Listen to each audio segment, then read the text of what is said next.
Michael saw a transaction for $380 for dinner at a restaurant he didn't go to with his wife. Emma, his lover of 12 years, was cheating. Instead of a scandal, he chose a cold, cunning plan of revenge. Can he beat the cheater without losing himself? Michael Clark, a 38-year-old architect from Seattle, was scrolling through his credit card transactions on a quiet Thursday evening when he froze. A charge for $380 at Lumiere, an upscale downtown restaurant, stared back at him. He and his wife of 12 years, Emma, had been there only once for their 10th anniversary. His stomach twisted. Emma hadn't mentioned any dinner plans. Were you at Lumiere on Tuesday? He asked when she walked in, her phone already in hand. Business dinner, she replied, eyes glued to her screen. I told you, I was in Portland for a meeting. Her fingers twitched slightly. Michael's gut screamed. She's lying. Trained to spot flaws in blueprints and client excuses, he knew something was off. But he didn't push. Instead, he poured a coffee and made a decision. He wasn't going to yell or beg for answers. He'd find the truth himself. Through a colleague, Michael hired Elliot, a digital forensic investigator who charged $200 an hour. Give me a week, Elliot said. Michael wired the deposit without hesitation. He needed facts, not suspicions. 5 days later, Elliot delivered a report that hit like a punch. Emma was having an affair with Ryan Davis, a 29-year-old co-worker from her marketing firm. The evidence was brutal. Text messages, time-stamped and undeniable. Emma, Michael's always working. He doesn't even see I'm unhappy. Ryan, you deserve someone who values you. I'm here, Em. I want you, but staying with him is complicated financially. Each word burned. Michael read every message, his jaw clenched. Photos showed them at hotels, restaurants, even a weekend trip Emma had called a work conference. Receipts matched the Lumiere charge and others, paid with their joint card. He closed the laptop, his hands shaking. 12 years of marriage, countless late nights building his firm, Skyline Designs, while Emma claimed to support him. All a lie. The betrayal stung, but the humiliation of being played for a fool hurt worse. Michael didn't confront her. Not yet. Emma expected tears or rage, the kind of reaction she could twist to her advantage. He wouldn't give her that. Instead, he poured another coffee and opened Ryan's LinkedIn profile. Ambitious, hungry for a promotion, and careless enough to leave a digital trail. Emma came home late that night, muttering about a client deadline. She kissed his cheek, the gesture hollow. Everything okay? She asked, noticing his silence. Just work, he said, forcing a smile. Big project coming up. She nodded, already distracted by her phone. Michael watched her, his mind racing. She thought she was untouchable. Ryan thought he'd won her. They were wrong. He wouldn't let their betrayal destroy him. He'd turn into a weapon. By morning, the outline of a plan formed. Precise, legal, and devastating. They'd underestimated him, and that was their first mistake. Michael leaned back in his chair, the sting of betrayal hardening into resolve. They'd pay, and he'd make sure it hurt.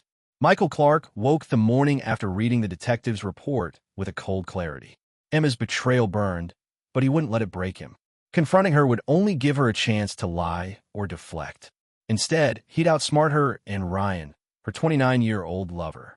He opened his laptop and dug into Ryan's LinkedIn. Ambitious. 5 years in marketing, chasing a big career leap. Perfect. Michael knew exactly how to use that. He called Laura, a friend who managed a daughter company of his firm, Skyline Designs, in Chicago. I need a favor, he said. Create a job opening for a creative director. Tailor it to someone with Ryan Davis's exact experience. Laura hesitated, but agreed when Michael promised to fund the position himself. By noon, the posting was live, a dream role with a 6-figure salary, designed to hook Ryan. Next, Michael turned to Emma. He couldn't let her suspect he knew. At breakfast, she was distracted, scrolling her phone. I could use your expertise at Skyline, he said casually. We're pitching a new client, and your marketing skills would seal it. Consultant gig, good pay. Emma's eyes flickered with surprise, then calculation. Sure, sounds great, she said, probably thinking it'd ease her guilt. Michael nodded, hiding his satisfaction. He'd keep her close, under his control. That afternoon, he installed tracking software on their shared family phone plan. Legal, discreet, and effective. Emma's text to Ryan popped up instantly. Miss you. Work's crazy, but we'll find time soon. Ryan's reply, got a big interview in Chicago. Could be my break. Michael's jaw tightened. Ryan had taken a bait. Over the next week, Michael played the oblivious husband. He asked Emma about her day, cooked dinner, even suggested a weekend hike, knowing she'd decline. Client deadlines, she muttered, avoiding his gaze. He smiled, letting her think she was in charge. Meanwhile, he fed Laura details to ensure Ryan's interview went flawlessly. By Friday, Ryan got the offer and accepted, set to move to Chicago in 2 weeks. Michael upped the pressure on Emma. He assigned her a complex marketing analysis for Skyline's new client, demanding late nights at the office. It's high stakes, he told her. You're the best for this. She agreed, but her irritation showed when she canceled plans with friends. Michael knew she was missing time with Ryan. Her text confirmed it. I'm stuck at work again. This project's killing me. Ryan's response was curt. We'll figure it out once I'm settled. One evening, Michael tested her. Heard about a big project in Chicago, he said over dinner, watching her closely. Emma's fork paused midair. Oh, what kind? She asked, voice too casual. It's a marketing deal, he lied. Sounds like a mess. She changed the subject, but her fingers tapped nervously. Michael sipped his water, hiding a smirk. She was unraveling. He checked the tracking software nightly. Ryan's move to Chicago was straining their affair. I'm swamped with a new job, Ryan texted. Can't come back this weekend. Emma's reply was sharp. You promised we'd make this work. Michael leaned back in his chair. The cracks were forming, just as he'd planned. By the time Ryan settled in Chicago, Emma was visibly tense. She snapped at Michael over small things like leaving dishes out. He stayed calm, playing the dutiful husband while piling on more work. The client's demanding revisions, he told her, handing over a new deadline. She sighed but complied, unaware he was orchestrating every move. Michael met with his lawyer in secret, preparing for the endgame. Start drafting divorce papers, he instructed. I want everything ready when the time comes. He also moved funds from their joint account into Skyline's business reserves, framing it as a legitimate investment. Emma wouldn't see a dime in a settlement if he could help it. One night, Emma came home late, exhausted. This project's intense, she said, collapsing onto the couch. Worth it, though, Michael replied, his tone neutral. You're killing it. She forced a smile, oblivious to his double meaning. He watched her check her phone, her face falling as Ryan's name didn't appear. Michael turned away, his resolve hardening. He wasn't just breaking their affair. He was taking back his life. The plan was in motion. Ryan was 800 miles away. Emma was trapped in his web, and neither saw the storm coming. Michael poured a whiskey and stared at the city skyline. This wasn't about revenge. It was about control, and he was winning. Michael Clark watched Emma unravel, and it fueled him. With Ryan now in Chicago, 800 miles away, and Emma buried in work at Skyline Designs, their affair was crumbling. Michael's plan was working, but he wasn't done. He needed to push harder, expose their lies without tipping his hand. Every move had to be precise. He doubled Emma's workload, assigning her a fake, urgent client revision that required weekend hours. This could make or break the deal, he told her, his voice calm but firm. Emma sighed, her patience fraying. I'll manage, she said, but her eyes darted to her phone. Michael knew she was texting Ryan, desperate for a reply. The tracking software on their shared phone plan confirmed it. I'm stuck at work again. When are you back? Ryan's response was distant. Not sure, Em. Job's intense. Michael leaned into his role as the oblivious husband. Over dinner, he'd ask about her day, nodding as she gave vague answers. You seem stressed, he said one night, testing her. Anything I can do? Emma forced a smile. Just work. It's fine. Her fingers tapped the table, betraying her nerves. Michael hid his satisfaction. She was trapped, and she didn't even know it. He kept tabs on Ryan through Laura, his contact in Chicago. He's struggling to keep up, Laura reported. Missed a deadline already. Michael smiled. The high-pressure job he crafted was doing its work, keeping Ryan too busy for Emma. Their texts grew shorter, sharper. You're never around anymore, Emma wrote. This job's my future, Ryan shot back. You knew that. Michael read each exchange, his anger cooling into resolve. They were turning on each other. To tighten the screws, Michael staged a curveball. He told Emma about a last-minute client meeting in Chicago, knowing it'd rattle her. I'm flying out tomorrow, he said casually over breakfast. Back in a couple days. Emma's coffee cup froze midair. Chicago, she asked, voice tight. Yeah, big opportunity, he replied, watching her squirm. She nodded, but her hands shook as she typed a frantic text to Ryan. Michael's going to Chicago. Did you tell anyone about us? Ryan's reply was curt, no. Relax. Michael turned away, his pulse steady. He wasn't going anywhere, but the lie worked. Emma was paranoid. He escalated the game. Using Skyline's resources, he sent Emma on a client visit to Portland, scheduling it during Ryan's rare weekend off. She protested, citing her workload, but Michael insisted. You're the only one I trust for this, he said, his tone sincere. She left, frustrated, canceling her plans with Ryan. Their texts exploded. You're blowing me off again, Ryan wrote. It's not my choice. Emma replied. Michael monitored it all, his plan clicking into place. Meanwhile, he met with his divorce lawyer again. Get the papers ready, he instructed. I want everything locked down. House, savings, my firm. He'd already funneled most of their joint account into Skyline's business reserves, framing it as project investments. Legal, untouchable, and out of Emma's reach. The lawyer nodded. You're covered. Just say when. Michael left the meeting feeling lighter. The end was close. Emma returned from Portland exhausted and irritable. That trip was pointless, she snapped, tossing her bag down. Sorry it was rough, Michael said, feigning concern. You're doing great at work, though. She muttered a thanks, checking her phone. Michael saw the disappointment when Ryan's name didn't appear.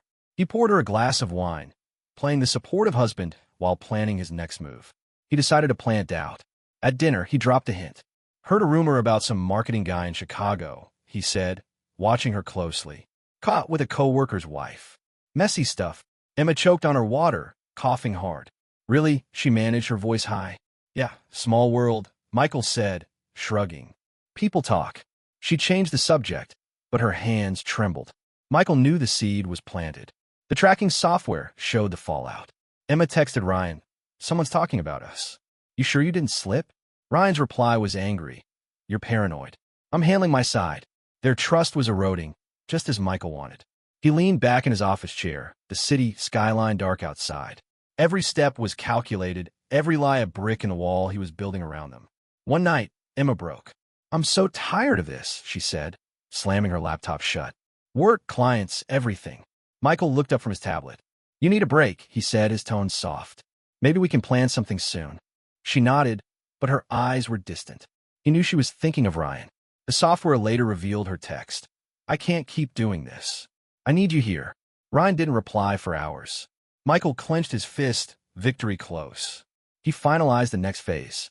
Skyline's annual gala was weeks away, the perfect stage for his endgame. He'd invite Ryan as a key partner from Chicago and force Emma to attend as a consultant. They'd face each other, and he'd expose their lies in front of everyone. He emailed Laura, make sure Ryan's there. Tell him it's mandatory. She confirmed within hours. Michael stared at his phone. Emma's latest text to Ryan glowing on the screen. I don't know how much longer I can do this. He closed the app, his resolve ironclad. They thought they played him. Soon, they'd learn how wrong they were. Part 4, the Gala Showdown. Michael Clark had set the stage, and the Skyline Designs Gala was his final act. Weeks of maneuvering, trapping Emma in work, isolating Ryan in Chicago, sowing doubt, led to this night. The Seattle event would force Emma and Ryan to face each other under his control, and he'd expose their betrayal without raising his voice. Every detail was planned. He insisted Emma attend as Skyline's marketing consultant. It's a big night for the firm, he told her, his tone neutral. You need to be there. Emma hesitated, her eyes flickering with unease, but agreed. Michael knew she was nervous about Ryan, whom he'd invited as a key partner from Chicago. The tracking software on their shared phone plan caught her panic. You're coming to the gala? Michael didn't say anything. Ryan's reply was tense. It's mandatory. We'll avoid each other. Michael arrived early, greeting colleagues while scanning for Emma. She showed up late, her hands gripping her purse tightly. He approached, offering a glass of wine. Relax, you're doing great, he said, his voice calm. She nodded, but her gaze darted around. When she spotted Ryan across the room, her breath caught. Michael followed her line of sight, his pulse steady. Ryan stood by the bar, checking his phone, oblivious to the trap. Michael let them squirm. He stuck close to Emma, introducing her to executives, forcing her to play the professional while Ryan hovered nearby. Their stolen glances were desperate, clumsy. Michael pretended not to notice, but each look fueled his resolve. He'd waited months for this. Halfway through the evening, he made his move. He'd arranged with the gala's organizer, a friend, to speak during the program. At 9 p.m., the MC called him to the stage. Emma's eyes widened as he stepped up, microphone in hand. Ryan froze mid-sip, his face pale. "Thank you all for being here," Michael began, his voice clear. "Skyline Designs has thrived because of trust and integrity." He paused, locking eyes with Emma in the crowd. "Tonight, I want to highlight our future." He turned to Ryan. "Ryan Davis, our new creative director in Chicago, has been a game changer." "Ryan, come up." The room clapped, but Ryan hesitated, his steps stiff as he joined Michael.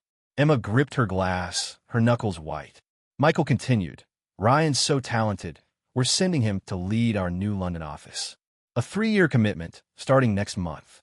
Gasps rippled through the crowd. Ryan's jaw dropped, caught off guard. Michael hadn't told Laura to warn him. He shifted focus. "I also want to thank my wife, Emma, our brilliant consultant." He gestured to her. "Her work's been invaluable, but tonight marks a change." Emma's eyes locked on his, fear dawning. "After 12 years, I've decided to end our partnership." Divorce papers were delivered this morning. The room went silent. Emma's glass slipped, splashing wine on the floor. Ryan stared at the stage, motionless. Michael kept his tone even. "Transparency is everything, in business and life. I'm excited for Skyline's future, and I know you'll support these transitions." He stepped down to scattered applause, the air thick with shock. Emma stood rooted, her face flushed with humiliation. Ryan slipped toward the exit, avoiding her gaze. Michael approached her, his expression neutral. "You okay?" he asked, knowing the answer. She opened her mouth, but no words came. "We'll talk later," he said, walking away. Colleagues whispered as Michael mingled, their glances darting between him and Emma. She left soon after, her steps unsteady. Michael checked his phone. A text from Ryan to Emma. "What just happened? Did you know?" No reply. The software showed she'd read it, but stayed silent. He found Laura by the bar. "You didn't tell Ryan about London?" she asked, eyebrow raised. "Wanted it to be a surprise," Michael said, sipping his drink. She nodded, impressed. "You play hard." He shrugged. "Just business." Later, alone in his car, Michael let the weight of the night hit him. The pain of Emma's betrayal hadn't vanished, but exposing her lies in front of their world felt like reclaiming his power. He dismantled their affair, ruined their plans, and walked away untouchable. Emma was humiliated, Ryan was exiled, and he was free. His phone buzzed, Emma's name. "How long have you known?" He ignored it, starting the engine. Some questions didn't deserve answers. The gala was over, but his victory was just beginning. The gala's fallout hit Emma and Ryan hard, but Michael Clark emerged stronger. The night he exposed their affair and announced the divorce marked the end of his pain-fueled plan and the start of his freedom. He'd outplayed them, and now he was ready to rebuild on his terms. Emma tried to confront him the next morning. She showed up at their Seattle home, eyes red, voice shaky. "How could you do that in front of everyone?" she demanded. Michael stayed calm, packing a suitcase. "You humiliated me first," he said, his tone flat. 12 years, Emma. I trusted you." She stammered, but he cut her off. "The papers are signed. We're done." He left her standing in the doorway, her protests fading behind him. Ryan took the London job, desperate to escape the gossip. Michael got word from Laura in Chicago. He's gone quiet, barely mentions Emma. Their affair collapsed under the weight of distance and distrust. Michael checked the tracking software one last time. Emma's final text to Ryan went unanswered. "I didn't mean for this. Can we talk?" He deleted the app, done with their drama. The divorce was swift. Michael's lawyer had everything prepared. House, savings, Skyline Designs, assets locked down. Emma fought for a bigger share, but the judge sided with Michael, citing his financial foresight. She walked away with a small settlement, her reputation in marketing circles tarnished. Colleagues whispered about her affair, and clients distanced themselves. Her career stalled, a shadow of its former promise. Michael didn't gloat. He felt no joy in Emma's downfall, only relief. The betrayal still stung, waking him some nights with memories of her lies. But he refused to let it define him. He threw himself into Skyline Designs, expanding the firm with a new office in New York. He hired young architects, mentoring them with a passion he hadn't felt in years. Work became his anchor, not his escape. 6 months later, he stood in his New York office, finalizing a deal for a Manhattan skyscraper project. His phone buzzed, an email from Emma. "I know you won't reply, but I'm sorry. I lost everything because I didn't see what I had." Michael read it once, then archived it. Her regret meant nothing now. He'd already moved on. He started teaching workshops for aspiring architects, sharing lessons from his career and, indirectly, his life. "Trust your instincts, but verify," he'd tell them, thinking of the Lumiere charge that sparked it all. Students admired his resilience, unaware of the personal cost behind it. Michael found purpose in their success, a quiet victory over his past. One evening, at a New York industry event, a woman approached him. "Michael Clark? I'm Sarah, with Horizon Group. Heard you're shaking up the skyline here." Her handshake was firm, her tone direct. "I'd love to discuss a collaboration," she said.